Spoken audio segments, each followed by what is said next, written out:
With the passing of Master Akira Toriyama, many people around the world have evidently entered a state of mourning. However, for some, this has raised concerns about the future of Dragon Ball.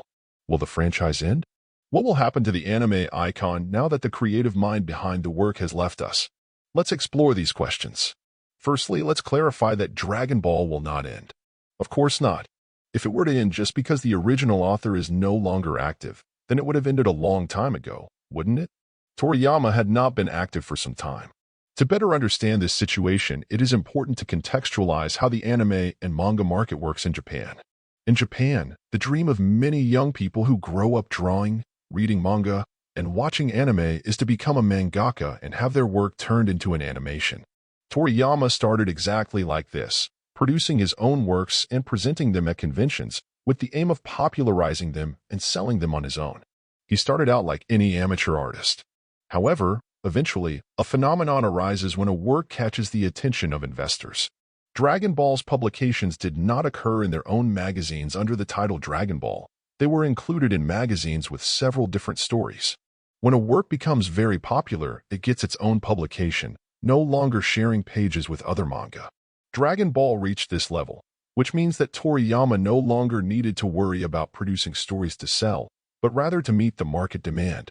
So, when a new Dragon Ball product emerged, it was not because Toriyama wanted it, but because the industry demanded it.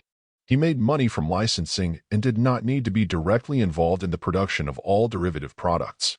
However, this model ends up distancing the author from the work, resulting in more volume and less quality. Although Dragon Ball continues to live on in the hearts of fans, it is important to recognize that this model can lead to negative consequences, such as lower quality products, like the infamous Dragon Ball Evolution. Toriyama, outraged by this movie, responded by producing Battle of Gods. However, we must ask ourselves, who is the true owner of Battle of Gods, Toriyama or Toei? What Akira really did was write and license everything else. The rest was done by Toei, right? So, the truth is that, as far as the anime goes, Toei is as much the owner of the work as Akira Toriyama. When Toei wants to make an anime, they go and pay the author for the authorization to make the anime and produce it. Therefore, they own that work. As long as there are people wanting to consume Dragon Ball, there will be people producing Dragon Ball products. The work will continue, even without Akira Toriyama, because Toei is as much the owner of the work as he is. The same goes for Shueisha, which owns the Dragon Ball manga. Now, the main problem arises when the author is no longer present to supervise. Some unpleasant things can end up happening. I wouldn't be surprised if, in the future, the same thing happened as with Thundercats, you know? It started as a very good action cartoon and ended with a childish tone that nobody liked. That's dangerous. Okay, we're talking about Western and Eastern markets, and the Eastern perspective isn't as foolish as the Western one, right? The Western view is more simplistic anyway. That's the main problem. It's not about being afraid of Dragon Ball ending. The problem is ruining it.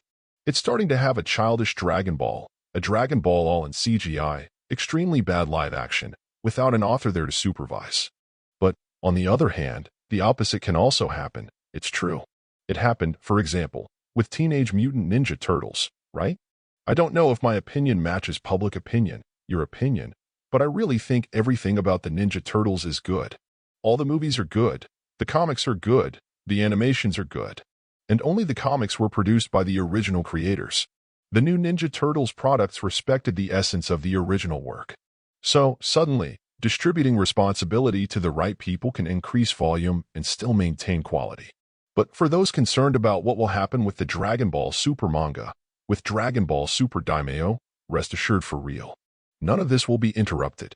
As long as there are people wanting to watch Dragon Ball, there will continue to be Dragon Ball. And if you're a fan of Dragon Ball, subscribe to the channel so you don't miss the next videos. See you soon.